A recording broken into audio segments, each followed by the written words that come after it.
വട്ടത്തിലോ oval ഷേപ്പിലോ ഒരു particular ഏരിയയിലുള്ള hair മാത്രം കൊഴിഞ്ഞു പോകുന്ന അവസ്ഥയാണ് അലോപീഷ്യ ഏരിയാറ്റ. ഇത് കൂടുതലും തലമുടിയാണ് എഫക്റ്റ് ചെയ്യാറ്. എന്നിരുന്നാലും ഐബ്രോസ്, മീശ, താടി അല്ലെങ്കിൽ ബോഡിയിലുള്ള ഹെയറിനെയും ഇത് എഫക്റ്റ് ചെയ്യാം. ഇത് ഒരു ഓട്ടോ ഇമ്മ്യൂൺ കണ്ടീഷനാണ്.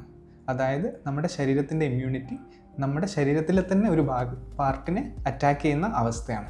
ഫംഗൽ ഇൻഫെക്ഷൻ ആണെന്ന് കരുതി പുഴുക്കടി എന്ന് പേരിട്ട് വിളിച്ച് വീട്ടിലുള്ള ഗാർലിക്, ഒനിയൻ തുടങ്ങിയ ഹോം റെമഡീസ് ട്രൈ ചെയ്യുന്ന ആൾക്കാരുണ്ട്. അതേപോലെ സലൂണിൽ സജസ്റ്റ് ചെയ്യുന്ന ട്രീറ്റ്മെൻറ്റ്സ് ചെയ്ത് ഇത് പെർമനൻറ്റ് ഹെയർ ലോസായി മാറുന്ന കണ്ടീഷൻസും കാണാറുണ്ട്. എന്നാൽ ഇതൊരു സ്കിൻ സ്പെഷ്യലിസ്റ്റിൻ്റെ ഹെൽപ്പോടുകൂടി ട്രീറ്റ് ചെയ്യാൻ പറ്റുന്ന കണ്ടീഷനാണ്. കൂടുതൽ പേഷ്യൻസിനും 20 ദിവസത്തിൻ്റെ ഇടവേളകളിൽ കൊടുക്കുന്ന ഇഞ്ചക്ഷൻ ട്രീറ്റ്മെൻറ്റുകൾ വളരെ എഫക്റ്റീവാണ്. കൂടുതൽ സിവിയറിറ്റിയുള്ള കണ്ടീഷൻസിൽ ടാബ്ലറ്റ്സും ക്രീംസും ഉപയോഗിച്ചിട്ടുള്ള ട്രീറ്റ്മെൻറ്റുകളാണ് ചെയ്യാറ്.